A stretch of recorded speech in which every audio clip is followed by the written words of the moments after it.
ಸ್ನೇಹಿತರೆ, ಇವತ್ತಿನ ವಿಡಿಯೋದಲ್ಲಿ ಈ 2026ರ ಏಪ್ರಿಲ್ ತಿಂಗಳಿನಲ್ಲಿ ವೃಷಭ ರಾಶಿಯವರ ಭವಿಷ್ಯ ಯಾವ ರೀತಿ ಇರುತ್ತೆ ಅಂತ ತಿಳಿಸ್ಕೊಡ್ತೀನಿ. ಹಾಗಾಗಿ ಈ ವಿಡಿಯೋನ ಎಲ್ಲೂ ಸ್ಕಿಪ್ ಮಾಡದೆ ಕೊನೆವರೆಗೂ ನೋಡಿ. ಇನ್ನು ನೀವೇನಾದರೂ ನಮ್ಮ ಚಾನಲ್ಗೆ ಹೊಸಬರಾಗಿದ್ದರೆ ದಯವಿಟ್ಟು ಈ ಕೂಡಲೇ ಸಬ್ಸ್ಕ್ರೈಬ್ ಮಾಡ್ಕೊಳ್ಳಿ.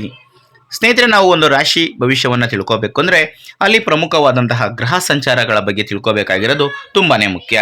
ಹಾಗಾಗಿ ಈ ಏಪ್ರಿಲ್ ತಿಂಗಳಿನಲ್ಲಿ ಈ ಗ್ರಹ ಸಂಚಾರಗಳ ಪ್ರಮುಖವಾದಂತಹ ಗ್ರಹ ಸಂಚಾರಗಳಿಂದ ವೃಷಭ ರಾಶಿಯವರಿಗೆ ಏನೆಲ್ಲ ಫಲಗಳು ಸಿಗುತ್ತೆ ಅನ್ನೋದನ್ನು ಕೂಡ ಈಗ ನೋಡ್ತಾ ಹೋಗೋಣ. ನಿಮ್ಮ 9 ಮತ್ತು 10ನೇ ಮನೆಯ ಅಧಿಪತಿಯಾದಂತಹ ಶನಿ ವರ್ಷ ಪೂರ್ತಿ ನಿಮ್ಮ 11ನೇ ಮನೆಯಾದಂತಹ ಮೀನ ರಾಶಿಯಲ್ಲಿ ಸಂಚಾರವನ್ನು ಮಾಡ್ತಾ ಇದ್ದು, ಇದು ಸ್ಥಿರ ಆದಾಯ, ವೃತ್ತಿಪರ ಲಾಭ, ಹಾಗೆ ಹಿರಿಯರಿಂದ ಆಶೀರ್ವಾದ ಈ ಒಂದು ಕ್ಷೇತ್ರಗಳ ಮೇಲೆ ತನ್ನ ಪ್ರಭಾವವನ್ನು ಬೀರುತ್ತೆ. ಇನ್ನು ನಿಮ್ಮ 7 ಮತ್ತು 12ನೇ ಮನೆಯ ಅಧಿಪತಿಯಾದಂತಹ ಮಂಗಳನು ನಿಮ್ಮ 11ನೇ ಮನೆಯಾದಂತಹ ಮೀನ ರಾಶಿಗೆ ಏಪ್ರಿಲ್ 2ರಿಂದ ತನ್ನ ಸಂಚಾರವನ್ನು ಬದಲಾಯಿಸ್ತಾನೆ. ಇದು ವ್ಯಾಪಾರದಲ್ಲಿ ಲಾಭ, ವಿದೇಶಿ ಸಂಪರ್ಕ, ಹಾಗೆ ಸ್ನೇಹಿತರೊಂದಿಗೆ ವಾದಗಳು ಈ ಕ್ಷೇತ್ರಗಳ ಮೇಲೆ ತನ್ನ ಪ್ರಭಾವವನ್ನು ಬೀರುತ್ತೆ. ಇನ್ನು ನಿಮ್ಮ 4ನೇ ಮನೆಯ ಅಧಿಪತಿಯಾದಂತಹ ಸೂರ್ಯನು ತನ್ನ ಉನ್ನತ ಮನೆಯಾದಂತಹ 12ನೇ ಮನೆಗೆ ಏಪ್ರಿಲ್ 14ರಿಂದ ತನ್ನ ಸಂಚಾರವನ್ನು ಬದಲಾಯಿಸ್ತಾನೆ. ಇದು ಮನೆ, ಆಸ್ತಿ, ವಿದೇಶಿ ನಿವಾಸ, ಹಾಗೆ ತಾಯಿಯ ಆರೋಗ್ಯ ಮತ್ತು ಹೂಡಿಕೆಗಳು ಇದರ ಮೇಲೆ ತನ್ನ ಪ್ರಭಾವವನ್ನು ಬೀರುತ್ತೆ. ಇನ್ನು 1 ಮತ್ತು 6ನೇ ಮನೆಯ ಅಧಿಪತಿಯಾದಂತಹ ಶುಕ್ರನು ತನ್ನ ಸ್ವಂತ ರಾಶಿ ಚಕ್ರ ಚಿಹ್ನೆಯಾದಂತಹ 1ನೇ ಮನೆಗೆ ಅಂದರೆ ವೃಷಭ ರಾಶಿಗೆ ಏಪ್ರಿಲ್ 19ರಿಂದ ತನ್ನ ಸಂಚಾರವನ್ನು ಬದಲಾಯಿಸ್ತಾನೆ.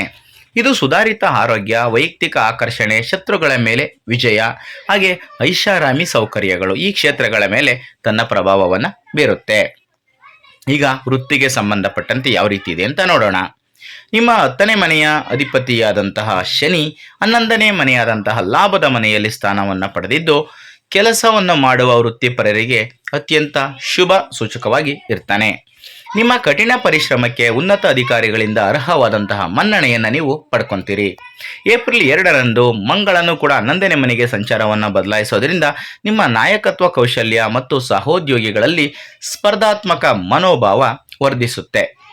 ಬಡ್ತಿಗಾಗಿ ಕಾಯ್ತಾ ಇರೋರಿಗೆ ಸಕಾರಾತ್ಮಕವಾದಂತಹ ಸುದ್ದಿಗಳು ಸಿಗುವ ಸಾಧ್ಯತೆ ಇದೆ. ಏಪ್ರಿಲ್ 14ರಂದು ನಿಮ್ಮ 12ನೇ ಮನೆಯಲ್ಲಿ ಅಂದರೆ ಖರ್ಚಿನ ಮನೆಯಲ್ಲಿ 4ನೇ ಮನೆಯ ಅಧಿಪತಿಯಾದಂತಹ ಸೂರ್ಯನು ಉಚ್ಚನಾಗಿ ಬರುವುದರಿಂದ ನಿಮ್ಮ ಉದ್ಯೋಗದಲ್ಲಿ ಸಂಭಾವ್ಯ ವರ್ಗಾವಣೆ ಅಥವಾ ಸ್ಥಳಾಂತರವಾಗುವ ಸಾಧ್ಯತೆ ಇದೆ. ಇದು ನೀವು ಬಯಸುವಂತಹ ಸ್ಥಳಕ್ಕೆ ಆಗಿರಬಹುದು ಅಥವಾ ದೂರದ ಪ್ರದೇಶಕ್ಕೆ ಆದರೂ ಕೂಡ ಆಗಿರ್ಬೋದು. ನಿಮ್ಮ ಕಾರ್ಯಕ್ಷಮತೆ ಅತ್ಯುತ್ತಮವಾಗಿದ್ದರೂ ಸಹ ಕೆಲಸದ ಸ್ಥಳದಲ್ಲಿ ನಿಮ್ಮ ಮೇಲಧಿಕಾರಿಗಳೊಂದಿಗೆ ಅನಗತ್ಯ ವಾದ ಮಾಡೋದನ್ನು ನೀವು ನಿಲ್ಲಿಸಬೇಕಾಗುತ್ತೆ. ಈಗ ವ್ಯಾಪಾರ ಮತ್ತು ಉದ್ಯೋಗ, ವ್ಯವಹಾರದ ಮನೆಯಾದಂತಹ 7ನೇ ಮನೆಯ ಅಧಿಪತಿಯಾದಂತಹ ಮಂಗಳ ಯೋಗಕಾರಕನಾದಂತಹ ಶನಿಯೊಂದಿಗೆ ಲಾಭದ ಮನೆಯಲ್ಲಿ ಸಂಯೋಗ ಹೊಂದುವುದರಿಂದ ಉದ್ಯಮಿಗಳಿಗೆ ಒಂದು ಸುವರ್ಣಾವಕಾಶ ದೊರೆಯುತ್ತೆ. ವಿಶೇಷವಾಗಿ ಉತ್ಪಾದನೆ, ರಿಯಲ್ ಎಸ್ಟೇಟ್ ಅಥವಾ ತಂತ್ರಜ್ಞಾನ ಕ್ಷೇತ್ರಗಳಲ್ಲಿರುವಂಥವ್ರಿಗೆ ಈ ಅವಧಿ ಆರ್ಥಿಕ ಯಶಸ್ಸನ್ನು ತಂದುಕೊಡುತ್ತೆ. ನೀವು ಬೃಹತ್ ಆದೇಶಗಳನ್ನು ಪಡೆಯಬಹುದು ಅಥವಾ ಹೆಚ್ಚು ಲಾಭದಾಯಕವಾದಂತಹ ಹೊಸ ಒಪ್ಪಂದಗಳಿಗೆ ಸಹಿ ಹಾಕಬಹುದು. ಏಪ್ರಿಲ್ 19ರಂದು ನಿಮ್ಮ ಲಗ್ನದ ಅಧಿಪತಿಯಾದಂತಹ ಶುಕ್ರನು ನಿಮ್ಮ ರಾಶಿಗೆ ಪ್ರವೇಶವನ್ನು ಮಾಡಿದಾಗ ನಿಮ್ಮ ಬ್ರ್ಯಾಂಡ್ ಇಮೇಜು ಅಗಾಧವಾದಂತಹ ಉತ್ತೇಜನವನ್ನು ಅನುಭವಿಸುತ್ತೆ. ಗ್ರಾಹಕರೊಂದಿಗಿನ ನಿಮ್ಮ ಸಂವಹನವು ಹೆಚ್ಚು ಕಾಂತೀಯವಾಗಿ ಮತ್ತು ಮನಸ್ಸನ್ನು ಒಪ್ಪಿಸುವಂತೆ ಆಗುತ್ತೆ. ಇನ್ನು ಸ್ವತಂತ್ರ ಉದ್ಯೋಗಿಗಳು ಅಥವಾ ಸೃಜನಶೀಲ ಕ್ಷೇತ್ರಗಳಲ್ಲಿ ಸ್ವಯಂ ಉದ್ಯೋಗಿಗಳು ಅದ್ಭುತ ಅವಕಾಶಗಳನ್ನು ಪಡ್ಕೊಳ್ಳುವ ಸಾಧ್ಯತೆ ಜಾಸ್ತಿ ಇದೆ. ಆದರೂ 11ನೇ ಮನೆಯಲ್ಲಿ ಮಂಗಳ ಮತ್ತು ಶನಿಯ ಸಂಯೋಗದಿಂದಾಗಿ ಲಾಭ ವಿತರಣೆಯ ಬಗ್ಗೆ ಸಣ್ಣ ವ್ಯತ್ಯಾಸಗಳು ಆಗಬಹುದು. ಇದರಿಂದ ವ್ಯಾಪಾರ ಪಾಲುದಾರರೊಂದಿಗೆ ಸಣ್ಣ ಪುಟ್ಟ ಘರ್ಷಣೆಗಳು ಉಂಟಾಗುವ ಸಾಧ್ಯತೆ ಇದೆ. ಹಾಗಾಗಿ ಪಾರದರ್ಶಕತೆಯನ್ನು ಕಾಪಾಡಿಕೊಳ್ಳೋದು ತುಂಬಾ ಮುಖ್ಯ. ಈಗ ಹಣಕಾಸಿಗೆ ಸಂಬಂಧಪಟ್ಟಂತೆ ನೋಡೋಣ. ಈ ತಿಂಗಳು ನಿಮ್ಮ 11ನೇ ಮನೆಯ ಲಾಭದ ಮನೆಯು ಹೆಚ್ಚು ಸಬಲವಾಗಿರುವುದರಿಂದ ಆದಾಯದ ಕೊರತೆ ಇರೋದಿಲ್ಲ. ನೀವು ದೀರ್ಘಕಾಲದಿಂದ ಬಾಕಿ ಇರುವ ಕೆಲಸಗಳನ್ನು ಕಂಪ್ಲೀಟಾಗಿ ಮಾಡಿ ಮುಗಿಸ್ತೀರಾ. ಹಾಗೆ ನಿಮಗೆ ಬರಬೇಕಾಗಿರುವಂತಹ ಬಾಕಿ ಹಣವನ್ನು ಕೂಡ ಮರಳಿ ಪಡ್ಕೊತೀರಾ. ಇನ್ನು 11ನೇ ಮನೆಯಲ್ಲಿ 2ನೇ ಮನೆಯ ಅಧಿಪತಿಯಾದಂತಹ ಬುಧನ ಸಂಚಾರವು ನಿಮ್ಮ ಆರ್ಥಿಕ ಸ್ಥಿರತೆಯನ್ನು ಮತ್ತಷ್ಟು ಗಟ್ಟಿಗೊಳಿಸುತ್ತೆ. 12ನೇ ಮನೆಯಲ್ಲಿ 4ನೇ ಮನೆಯ ಅಧಿಪತಿಯಾದಂತಹ ಸೂರ್ಯನ ಉತ್ತುಂಗ ಸ್ಥಿತಿಯು ನಿಮ್ಮ ಮನೆಗೆ ಸಂಬಂಧಿಸಿದ ಭಾರಿ ಖರ್ಚುಗಳನ್ನು ಸೂಚಿಸುತ್ತೆ. ನೀವು ಹೊಸ ಮನೆಗೆ ಮುಂಗಡ ಹಣವನ್ನು ಪಾವತಿಸಬಹುದು, ಹೊಸ ವಾಹನವನ್ನು ಖರೀದಿಸಬಹುದು ಅಥವಾ ದುಬಾರಿ ಒಳಾಂಗಣ ನವೀಕರಣಗಳಲ್ಲಿ ಹೂಡಿಕೆಯನ್ನು ಮಾಡಬಹುದು.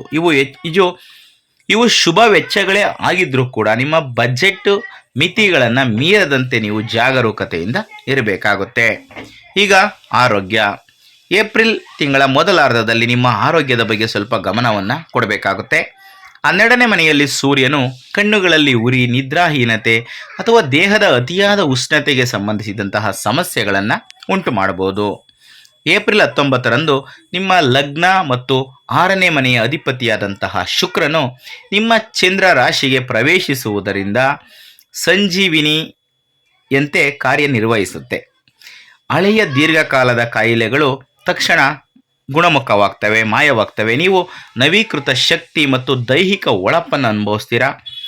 6ನೇ ಮನೆಯ ಅಧಿಪತಿ ರೋಗಗಳು ಮತ್ತು ಶತ್ರುಗಳ ಸೂಚಕವಾಗಿರುತ್ತೆ. ಈ 6ನೇ ಮನೆಯ ಅಧಿಪತಿ ಲಗ್ನದಲ್ಲಿ ಬಲವಾಗಿರೋದ್ರಿಂದ ನಿಮ್ಮ ರೋಗ ನಿರೋಧಕ ಶಕ್ತಿ ಹೆಚ್ಚಾಗುತ್ತೆ. ನಿಮಗೆ ಹಾನಿ ಮಾಡಲು ಉದ್ದೇಶಿಸಿದ್ದಂತಹ ವಿರೋಧಿಗಳು ಸಹ ನಿಮಗೆ ಸ್ನೇಹಿತರಾಗಿ ಬದಲಾಗ್ಬೋದು. ಇನ್ನು ಕುಟುಂಬ ಮತ್ತು ವೈಯಕ್ತಿಕ ಸಂಬಂಧಗಳು. ನಿಮ್ಮ ಕುಟುಂಬ ಜೀವನವು ತುಂಬ ಸಂತೋಷದಾಯಕವಾಗಿರುತ್ತೆ. ನಿಮ್ಮ 2ನೇ ಮನೆಯಲ್ಲಿ ಅಂದರೆ ಮಿಥುನ ರಾಶಿಯಲ್ಲಿ ಗುರು ಇರೋದರಿಂದ ಕುಟುಂಬ ಸದಸ್ಯರೊಂದಿಗಿನ ನಿಮ್ಮ ಮಾತು ಮತ್ತು ನಡವಳಿಕೆ ತುಂಬ ಸಿಹಿಯಾಗಿರುತ್ತೆ. ಆದರೂ ಮನೆ ಮತ್ತು ಮನೆಯ ವಿಷಯಗಳ ಸೂಚಕ ಸೂರ್ಯನು 12ನೇ ಮನೆಯಲ್ಲಿ ಉತ್ತುಂಗದಲ್ಲಿ ಇರುವುದರಿಂದ ನೀವು ನಿಮ್ಮ ತಾಯಿಯ ಆರೋಗ್ಯದ ಬಗ್ಗೆ ವಿಶೇಷವಾದಂತಹ ಕಾಳಜಿಯನ್ನು ವಹಿಸಬೇಕಾಗುತ್ತೆ ಅಥವಾ ಅವರ ನಿರ್ಧಾರಗಳ ಬಗ್ಗೆ ಜಾಗರೂಕರಾಗಿರಬೇಕಾಗುತ್ತೆ. ಅವರು ಆಧ್ಯಾತ್ಮಿಕ ತೀರ್ಥಯಾತ್ರೆಯನ್ನು ಕೈಗೊಳ್ಳುವಂತಹ ಸಾಧ್ಯತೆ ಹೆಚ್ಚಾಗಿದೆ.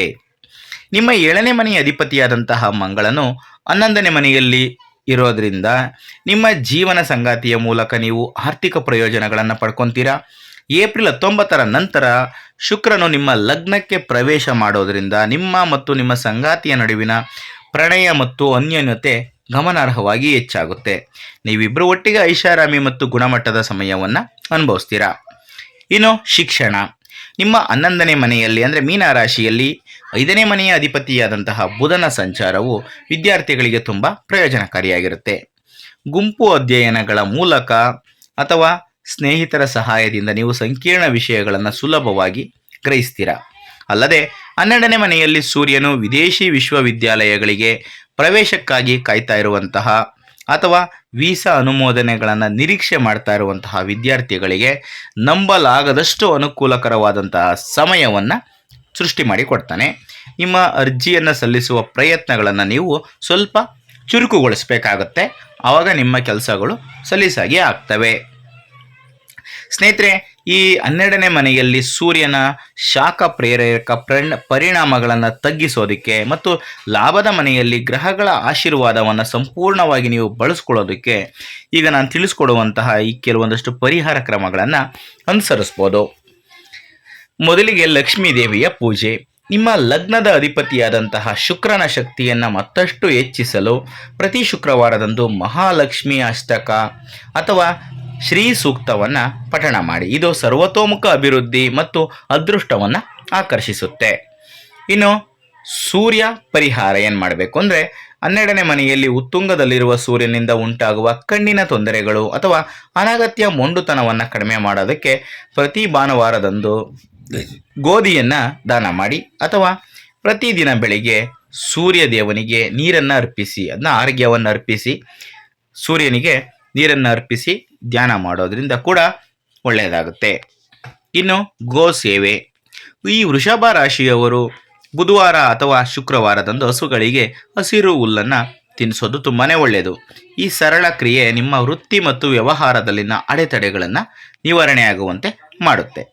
ಸ್ನೇಹಿತರೆ, ಇದಿಷ್ಟನ್ನು ಮಾಡೋದಕ್ಕೆ ನಿಮ್ಮಿಂದ ಸಾಧ್ಯ ಇದ್ದರೆ, ಅವಕಾಶಗಳು ಸಿಕ್ಕಿದ್ರೆ ಖಂಡಿತ ಇದನ್ನು ಮಾಡಿ. ಇದಿಷ್ಟು ಇವತ್ತಿನ ವಿಡಿಯೋದಲ್ಲಿನ ಮಾಹಿತಿ. ಈ ಮಾಹಿತಿ ನಿಮಗೆ ಇಷ್ಟ ಆದಲ್ಲಿ ಈ ವಿಡಿಯೋಗೆ ಒಂದು ಲೈಕ್ ಕೊಡಿ. ಹಾಗೆ ಈ ವಿಡಿಯೋನ ಶೇರ್ ಮಾಡೋದನ್ನು ಯಾವುದೇ ಕಾರಣಕ್ಕೂ ಮರಿಬೇಡಿ. ಇಂಥದ್ದೇ ಮತ್ತಷ್ಟು ಮಾಹಿತಿಗಳಿಗಾಗಿ ನಮ್ಮ ಚಾನಲನ್ನು ಸಬ್ಸ್ಕ್ರೈಬ್ ಮಾಡಿಕೊಂಡು ಪ್ರತಿನಿತ್ಯ ನೋಡ್ತಾ ಇರಿ. ಮುಂದಿನ ವಿಡಿಯೋದಲ್ಲಿ ಮತ್ತೆ ಸಿಗ್ತೀನಿ. ಎಲ್ರಿಗೂ ಕೂಡ ಒಳ್ಳೆಯದಾಗಲಿ. ಧನ್ಯವಾದಗಳು.